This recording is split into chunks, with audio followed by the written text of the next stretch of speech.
Hi, my name's John Beach. Welcome to another episode of John Beach Watches Weird YouTube Videos and Analyses them. I haven't actually done a video like this for about 2 years, so sorry for the delay.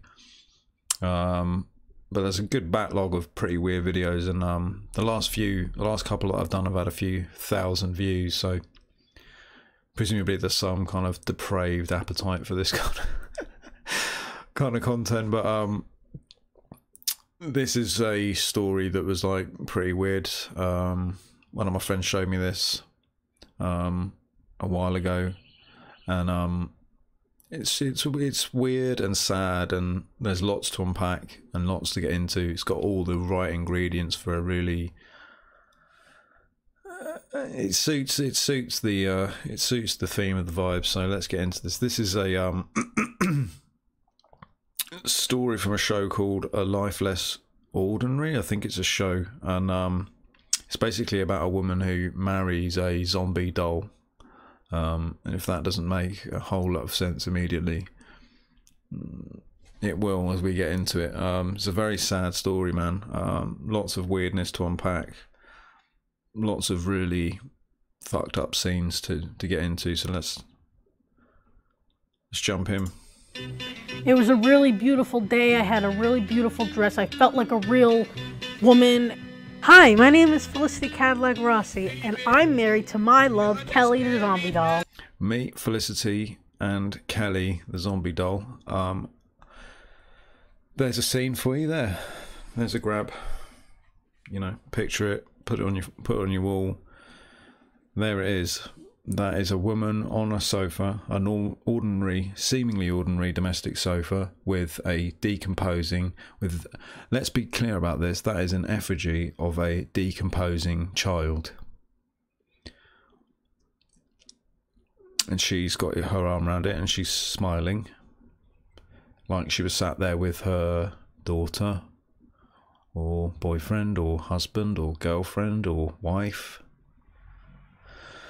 On this occasion, the spouse is a decomposing zombie doll, which, for all intents and purposes, is a decomposing child. Look at its vacant stare, its strange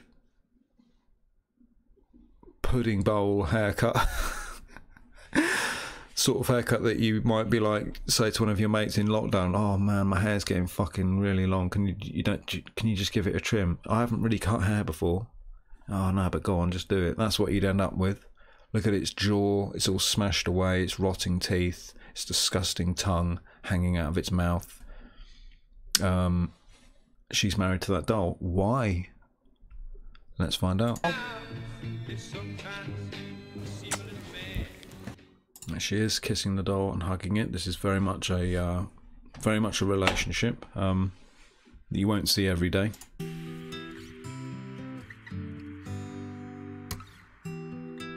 don't know what this channel is or what this program is, but it strikes me that the lilting, happy acoustic guitar is deeply inappropriate given the subject matter.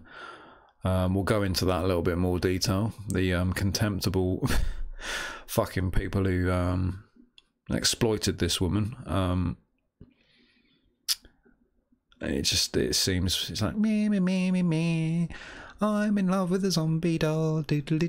Everything's fine. Nothing wrong with that. Then perfectly normal thing to do. When I was 10, I found Kelly on a creepycollection.com site, and I had to have creepycollections.com, there's one for your bookmarks. Have her, and my dad said if I get good grades in school, he'll let me have her. So her dad said, if you get good grades in school, you can have that doll. You can have it. It's yours. Get good grades in maths, you know, geography, history, DT, you know. And that's what I'll give you. You know, most children ask for, you know, I don't know, N64 or whatever.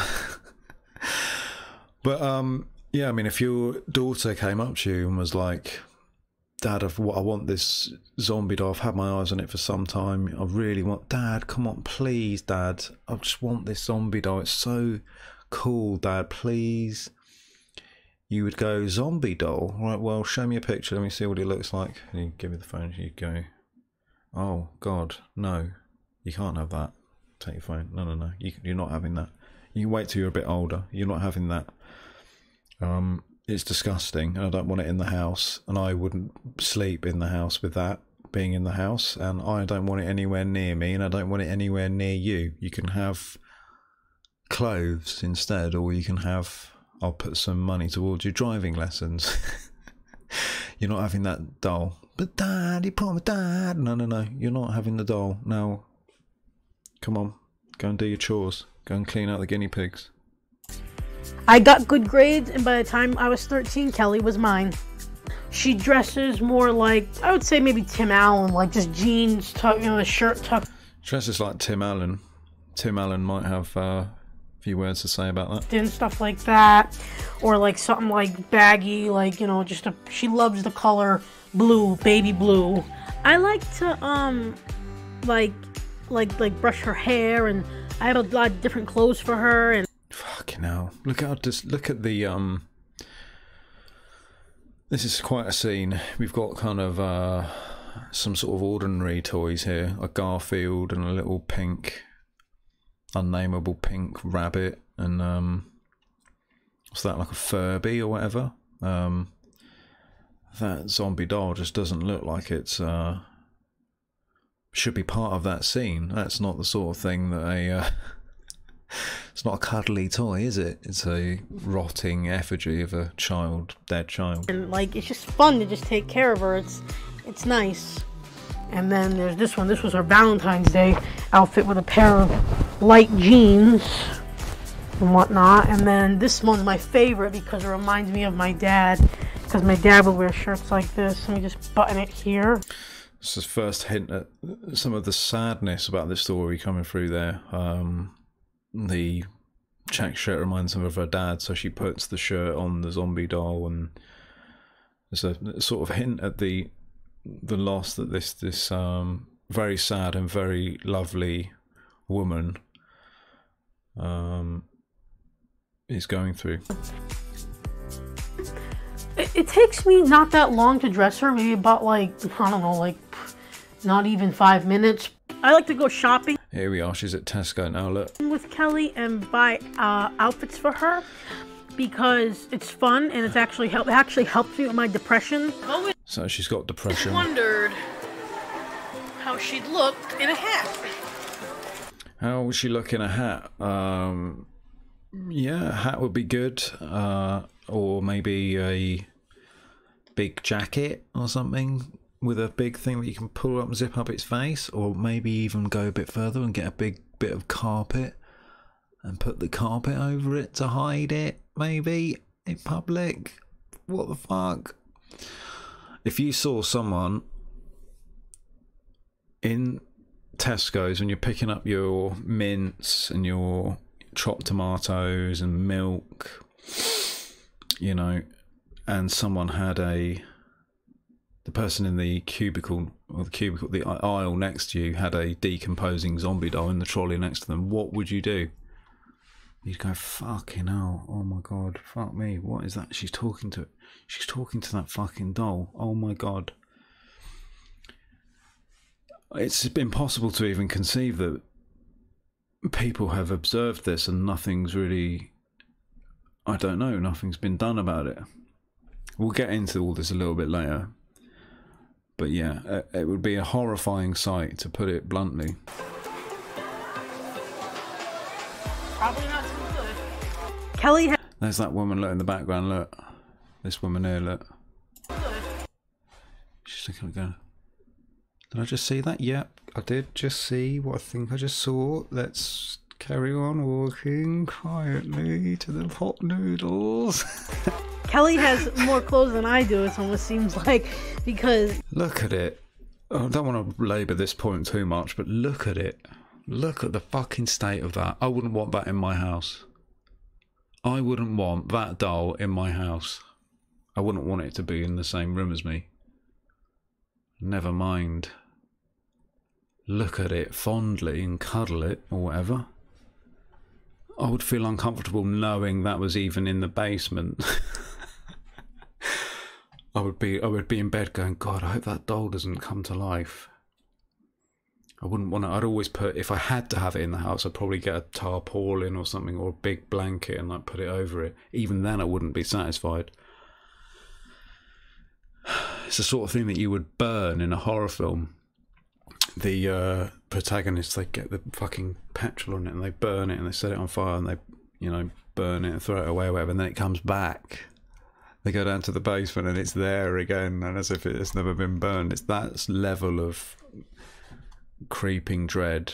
You know, I just buy her a lot of outfits and like... The music, again, deeply inappropriate. This documentary seems like it should have a brooding, pulsing horror, John Carpenter style, synthy, dread-inducing fucking soundtrack, whereas instead we've got this vloggy, everything's great, look at this little quirky thing, you can watch this video, seems pretty inappropriate to me. Don't know about you. You'd want it every time you saw a shot of the zombie face, you'd want it to go.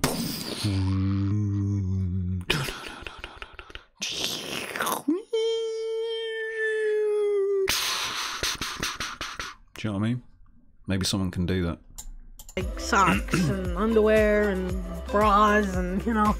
There's bras on it? Why does it need a bra? Why would that need a bra? Or pants? Fucking hell. These are the type of clothes that I like to get Kelly for dressy.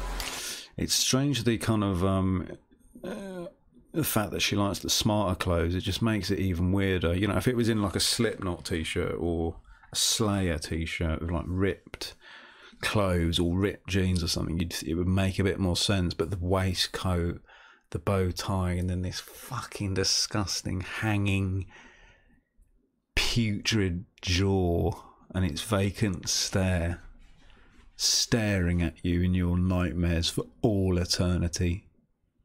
And she looks like this because, I don't know, she likes stuff like that.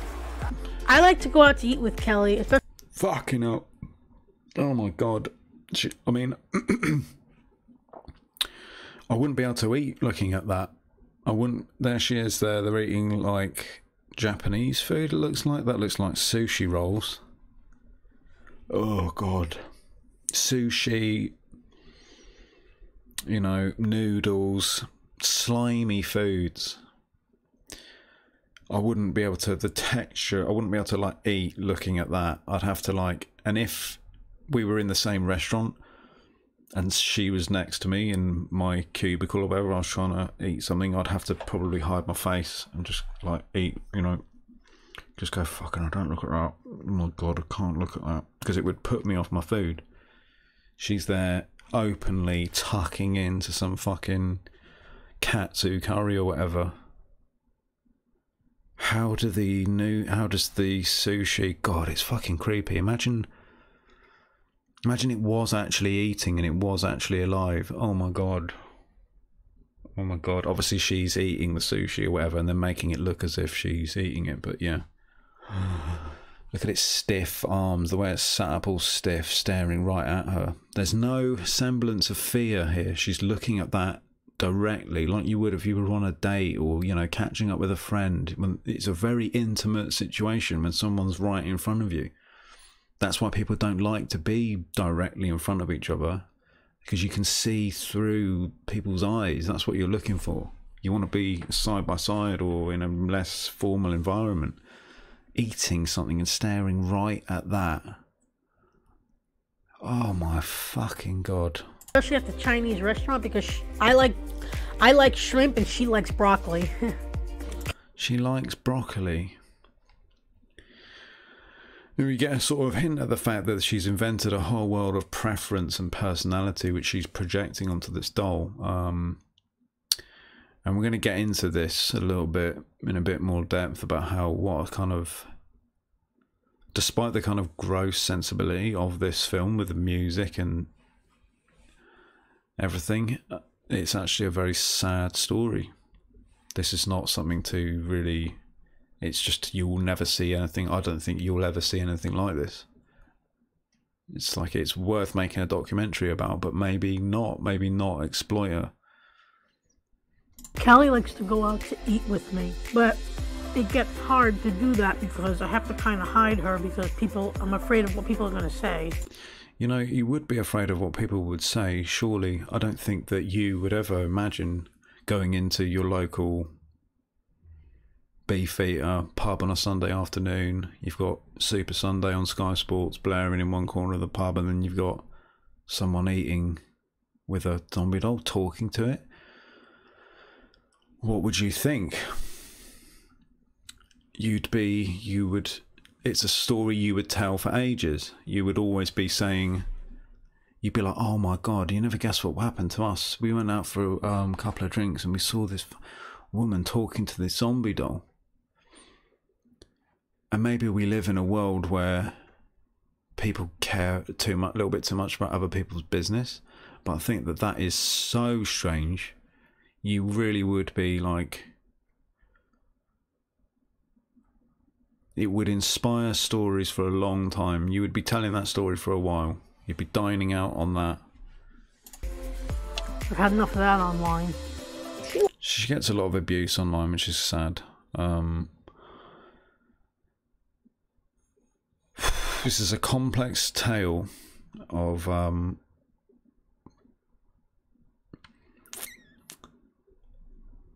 loneliness and neglect. I like Chinese buffets because they have these booths and you can, kind of like hide so people aren't like, always looking. When she can't possibly expect people to not look, but then it's like, what do you do? She seems like a normal person, she seems like an everyday normal person who you could probably get along with. The woman who was hoarding the jugs of shit in her house in the hoarders video, fair play, that's fucking weird. She seems weird, she seems damaged. But this woman seems everyday, normal, approachable. If you needed directions to the post office or whatever, and you were like, excuse me, do you know the way to the post office, please? She was like, yeah, sure, it's take a left around the corner. You see, Starbucks? Yeah, it's right around the corner from there. Swing a couple of blocks down the road, and you see the post office there on your right. No problem, man. See you later. Oh, thanks very much. She just would seem completely normal, completely engageable. This is not on the surface.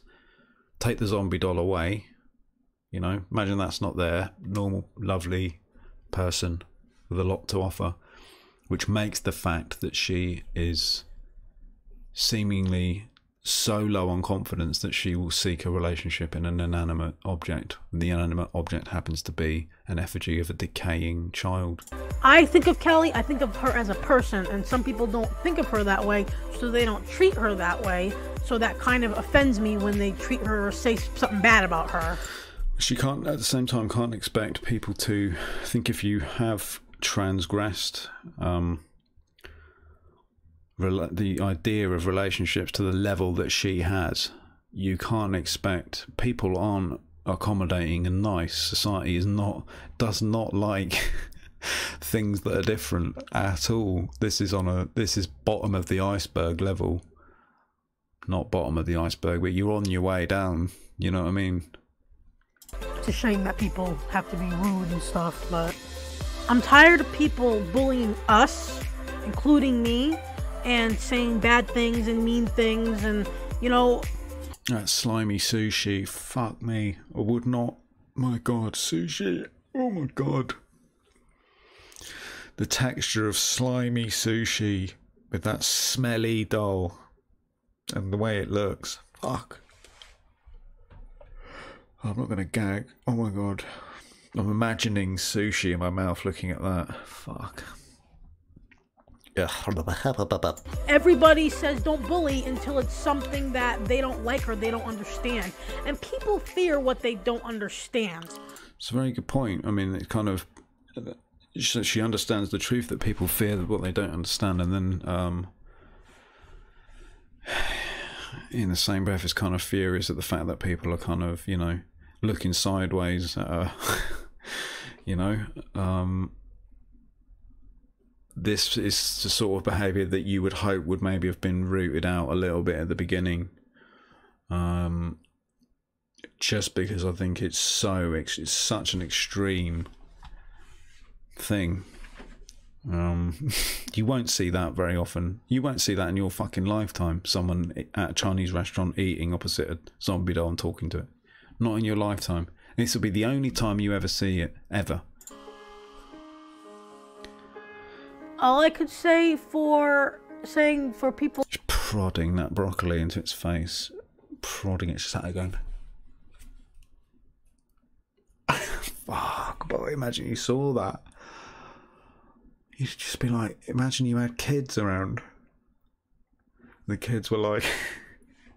Daddy, why is that woman putting broccoli on that decaying zombie doll's face?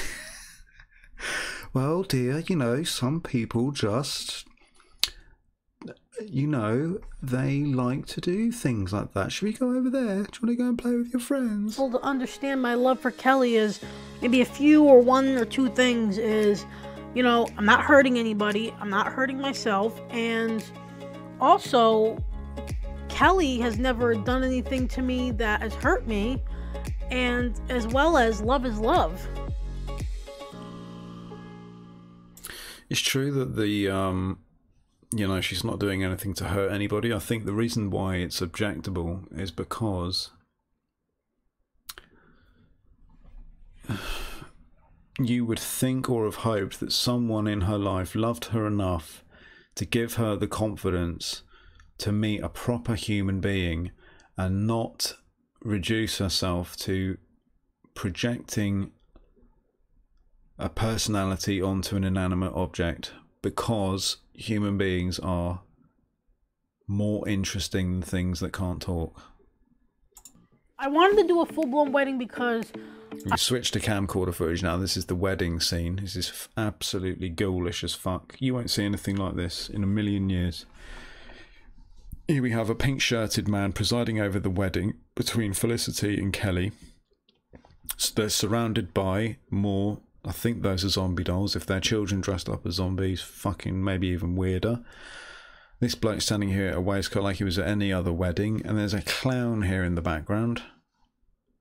I'm a full-blown coulrophobic, so that's just the fucking feverish, disgusting icing on the cake in the middle of summer.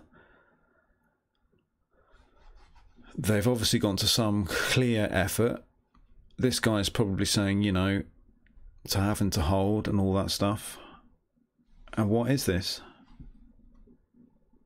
Look at this scene. I wanted to show my love to her in that kind of way, like, hey, Kelly, you know, I love you, and I just wanted to have a little... And it was around my birthday, around our birthday, so it was like a little...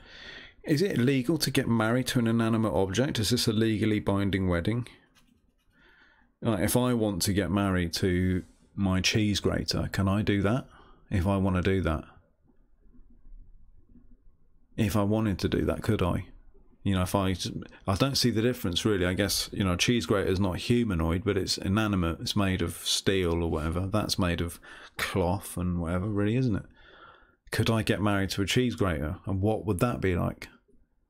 Would someone, I would hope someone would come along, you know, you can imagine the wedding day. We welcome you all to the marriage between this very special day that will live forever in our hearts between John and his cheese grater. The grater of cheese, like so many cheeses before it, we stand here today in silent joy to witness the bond between man and object.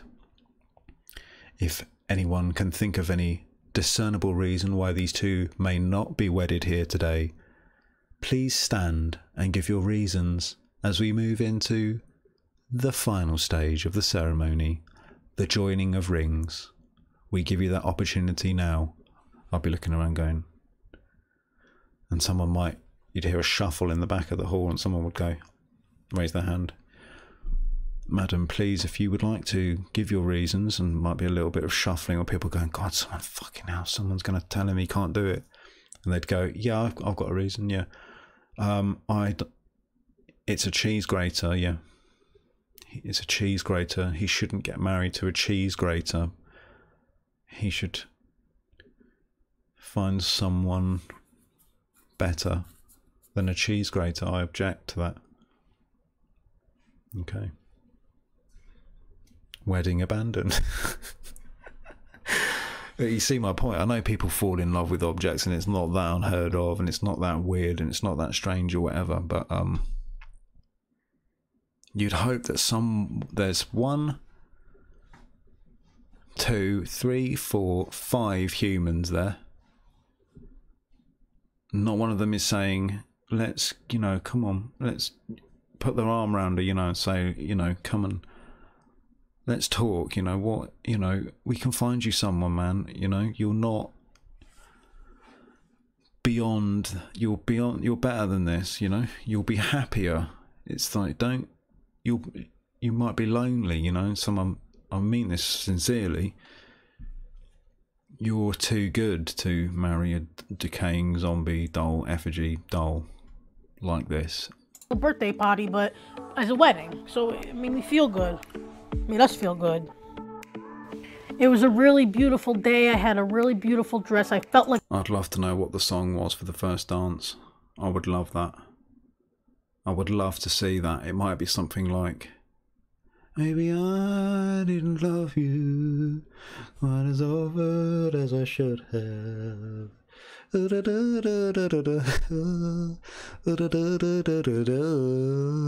were always on my mind.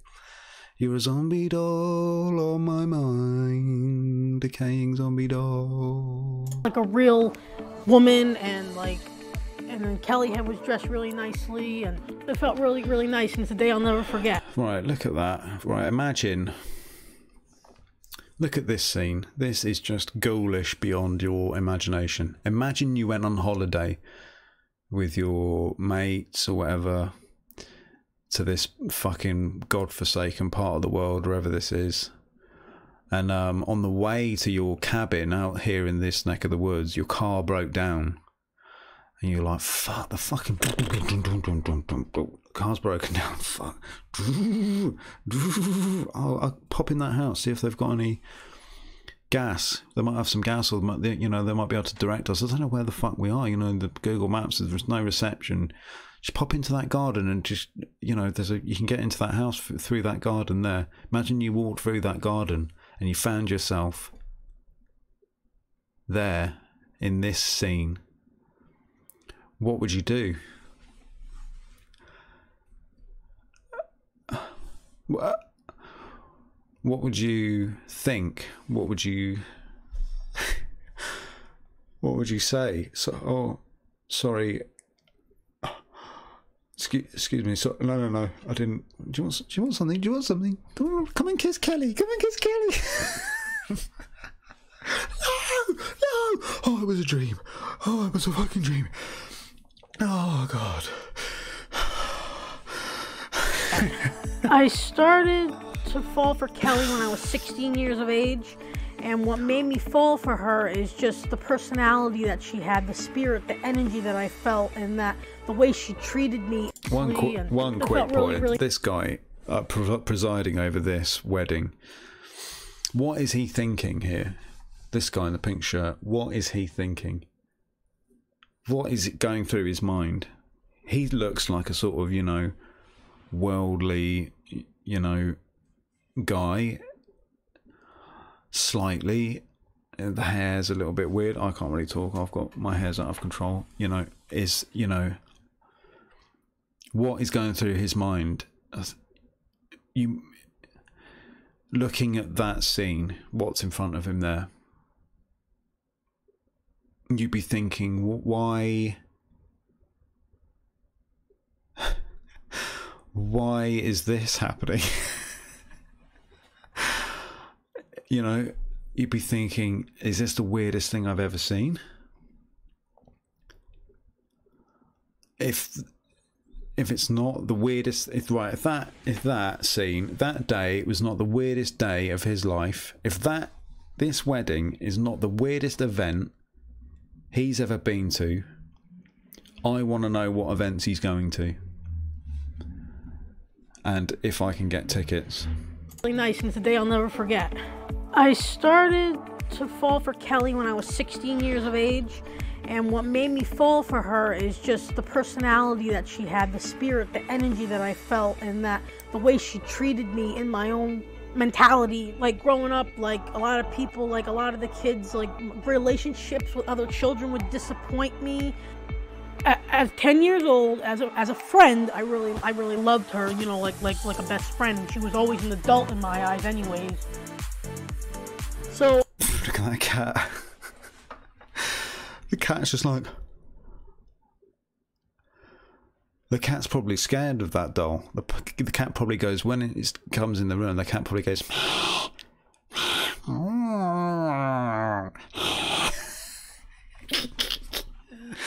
the cat looks fucking terrified. Maybe it'd be better to get married to a cat than to a decaying effigy of a decomposing child. Cats, you know, at least show you affection. That zombie doll is not going to be able to do anything for her. It won't show her any affection. Unless, you know, it won't be able to talk to her. It won't be able to do the dishes. It won't be able to mow the lawn. It won't be able to nip down the shops. If she cuts herself on a tin opener or something, it's not going to know where the plasters are. Even a cat would be better. And people, I guess, do marry cats and marry donkeys and, you know, shag donkeys and whatever, don't they? But is it less or more acceptable to marry a dog than to marry an inanimate object of a decaying child? What is more on the morally acceptable code? What is it? Where is it? Where does it stand? I'm not saying that everything is that is morally acceptable. You know, it has to be ranked in that order. It may be, it's just, why didn't someone fucking just put their fucking arms around this woman, man, and say, look, you can find someone, we'll help you make friends, you can make friends. Give us some self-belief. Not just go, yeah, you want to marry a zombie doll? Yeah, fine. Oh, yeah. That's all you're good for anyway. That's what that's saying. That is what that is saying. It's saying, everyone who fucking supported that is saying, that's your level. That's your level in the relationship fucking hierarchy. Marrying that disgusting fucking doll with a fucking bow tie and its jaw all smashed to bits and its vacant, haunting stare. That's what you're good for, mate. If you allowed that to happen, that's what you're doing. Well, I chose Kelly because I loved zombies, and I chose a zombie because that's a decision I made when I was 10. But her look may bother people, but she doesn't bother me, and that I love her the way she is. I'm not going to change her. I mean, the only thing I would probably change is take the blood off her face because people don't normally walk around blood on their face. But I mean, all this, I like that. I mean, she's a zombie. She's supposed to be cool. These necklaces I got her for her birthday, and I got mine a matching one too. And we have our tattoos too. So fucking hell, they got tattooed. I really love you, and I really enjoyed marrying you. You know, Kelly is important to me because she, you know, she's always been there for me, and I just love her so much. It's not going to be there for you. It's not going to be there for you, as we've discussed. But I mean, you wouldn't want to sleep in bed with it either. Imagine you had a fucking nightmare one night. You know, when you wake up and you've been in a deep, deep dream and you don't really know where the fuck or who the fuck you are. Imagine that was in bed next to you when you woke up. You've forgotten maybe that you were married to that doll when you're asleep, because you've had a dream and you wake up seeing that. Surely the sight of a decomposing face, a disfigured, mutilated face, is objectively horrifying to everybody.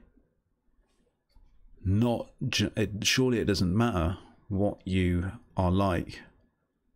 Surely that's it frightens everyone without exception, except, you know, if you're like fucking Ted Bundy or whatever, or Fred West. Doing this because, like, sticking her hair in my ear because it makes me feel relaxed. I used to do it to my dad's big bushy beard when I was a kid. My dad recently passed away, and he meant and means a lot to me because, you know, even though he didn't really understand me like all the way, you know, he still accepted me, and he tried so hard to be a good dad, and, you know, I just miss him. It's a sad story there about her. The death of her father has obviously impacted her massively, as it would anybody. I don't want to speak on behalf of a fucking dead guy who I'll never know or never meet. I would just say, I would think he would have said to her at some point, don't fall in love with a doll of a smashed zombie child. You're better than that.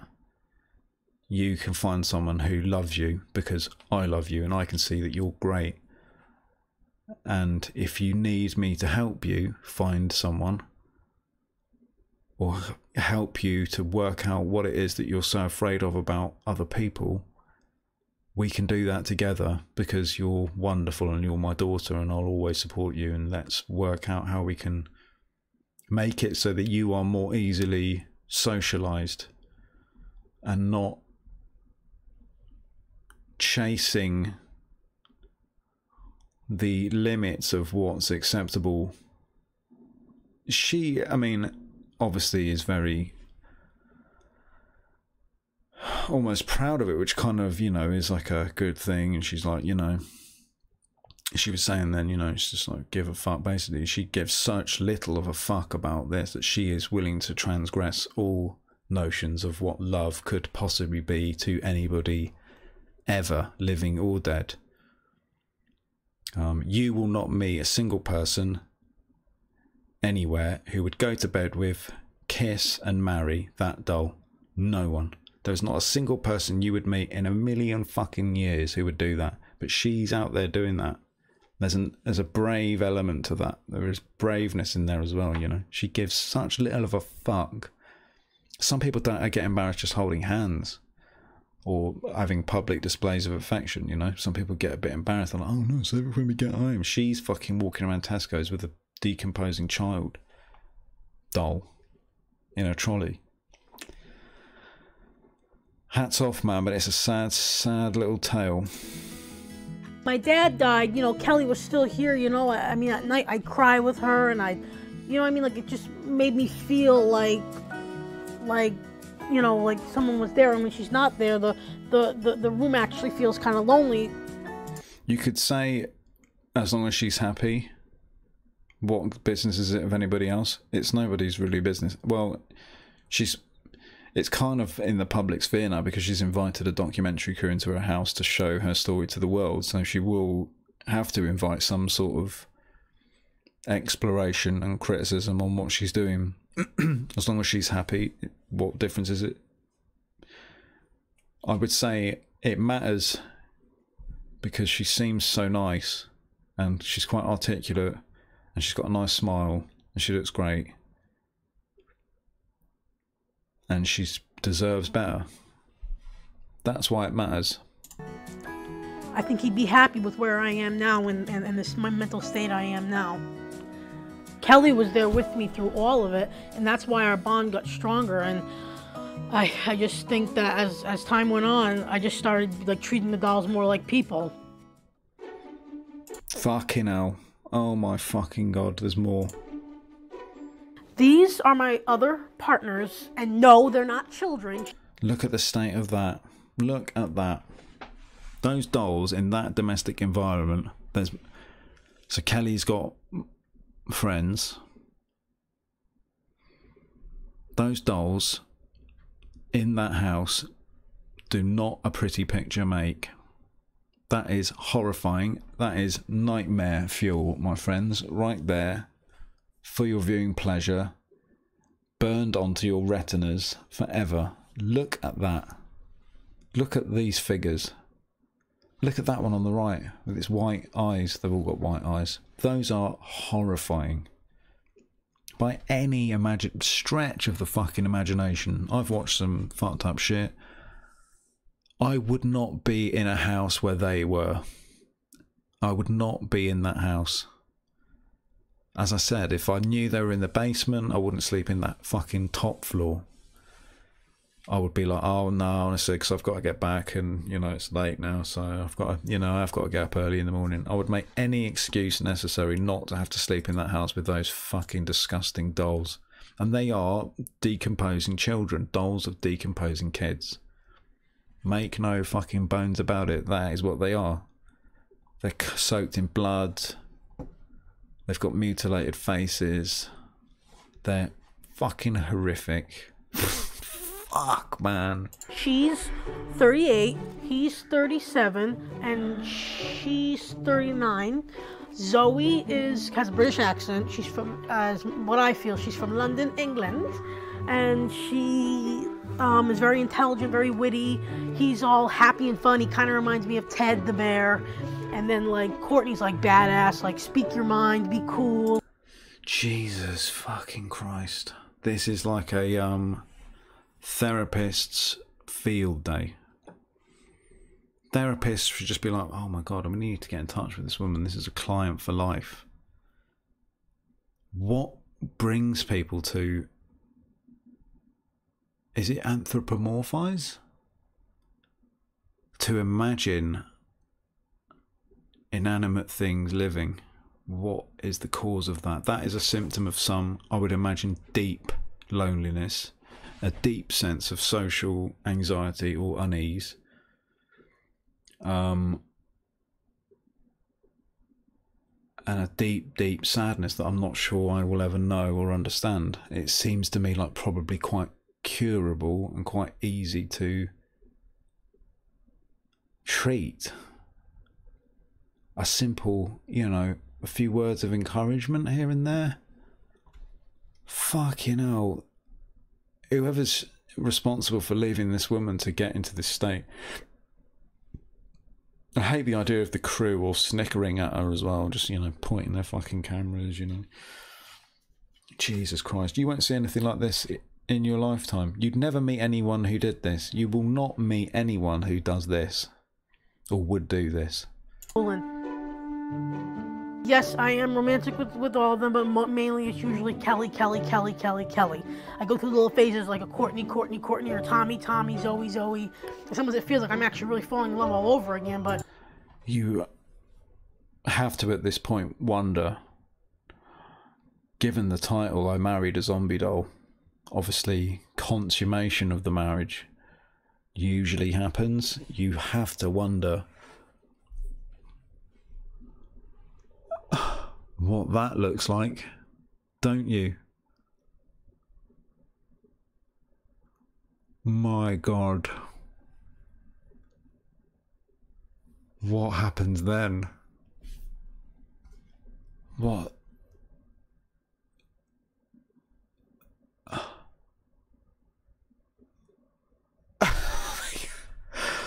Oh my God, I'm not going to sleep tonight. I'm not going to sleep tonight. I know I always keep going back to Kelly. Kelly feels fine. The music's disgustingly inappropriate, you fuckers. Fine about the other dolls. She doesn't mind. I mean, we all love each other. We're a family. Imagine her sitting there with all those dolls around, talking to them, giving them tea, having a little tea party with them and stuff. It's probably the best thing you can imagine. What happens at night time? The silence of the evening descends on that cottage. Oh my fucking God. Anniversaries, Valentine's Days. Look at the way she's dressed them all up. This one's got slashes on its fucking arms. That just looks like a dead kid in a suit. Fuck me, man. Oh my fucking God. For the people that want to know why, I don't know why, because that's just the way I am. I don't know if this will ever change, but as time goes on, I really just feel more for dolls than humans. I'll always be married to Kelly, and I don't think there'll ever be a day. It could change, but I don't think it will. It's an example of, you know, how introverted people tend to care more about animals, and they tend to socially anxious people are more predisposed to like things like dogs and cats and hamsters and whatever. People who are very social extrovert tend not to. I don't know if there's any statistics on that. This would be like the absolute extreme example. You could characterize someone with introverted behavior as being, you know, socially awkward, anxious, self-conscious, shy, low self-confidence. Imagine this poor woman just must never have heard an encouraging word in her entire fucking life, and it's impossible not to feel sorry for her. It's like the Hoarder's Poop Lady, but a different kind of vibe. It's a very different twist. And that is the end. Anyway, fuck me. Ugh. God, thanks very much for watching. Sorry it was so long. Sorry there was such a long time between videos. I hope you enjoyed it. Oh my God, I'm gonna have to go and watch Rugrats or something just to fucking cleanse my brain now. But yeah, if there's something weird you want me to look at, I've got a few videos in the pipeline. I will be making more. Yeah, let me know what you thought. Until then, I'll see you in the comments, and cheers for watching. I'll see you later.